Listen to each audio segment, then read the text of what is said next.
The Seoul night was a velvet curtain, streaked with neon and cold rain.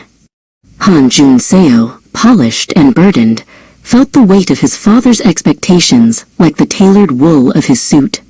He needed a breath, a moment away from the silence of his family's manor. He walked until the familiar streets blurred into the unfamiliar. Then, a low hum of guitar music and the scent of bitter coffee drew him toward a small, glowing corner cafe, the Late Note. Inside, Lee Min-hyuk was wiping down the counter, his casual sweater a vibrant splash against the muted wood. The rain-cooled air rushed in with Jun-seo, and their eyes met over the steam of the espresso machine. It wasn't just the warmth of the coffee. It was the soft smile Min-hyuk offered, a counterpoint to Jun-seo's own tightly held composure. Lost? Min-hyuk asked, his voice low, like the bass line of a forgotten song. Just taking a detour, Jun-seo replied, settling into a dark booth. He watched Min-hyuk move, a study in graceful, unhurried motion, so unlike the disciplined pace of his own life. The cafe became their secret world. Late-night conversations drifted between law books and Min-hyuk's guitar case, between duty and desire. They spoke in hushed tones, surrounded only by the sleeping city and the quiet rhythm of the rain. Min-hyuk knew the risk. His friends warned him about the suits and the heartbreak that came with a world built on obligations. He saw the struggle in Jun-seo's eyes, a man trying to choose between two destinies. One cold, clear night, Jun-seo's hand finally found Min-hyuk's, a lingering touch over a chipped ceramic mug. It was a silent admission, a spark that ignited the quiet defiance in both their hearts. This stolen tenderness was a dangerous luxury.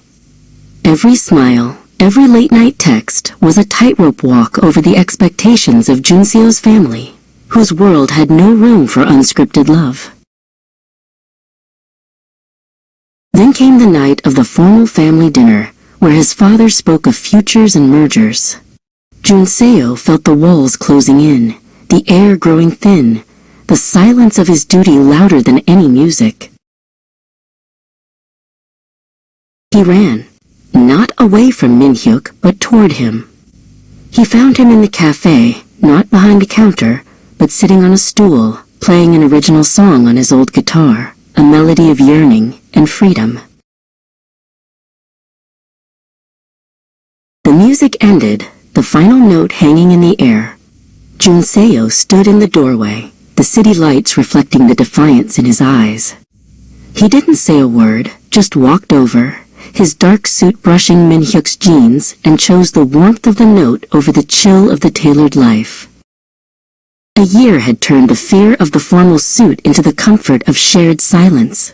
Their apartment, high above the Han River, was a world built on their own terms, far from the shadows of his father's manor.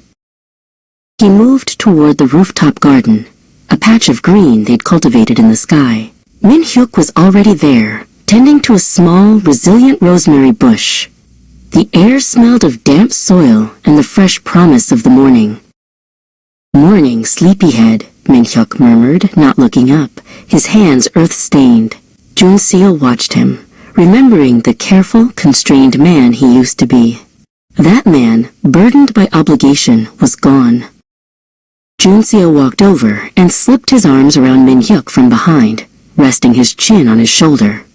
The weight of his head was an anchor, a quiet affirmation that this choice, this life, was real.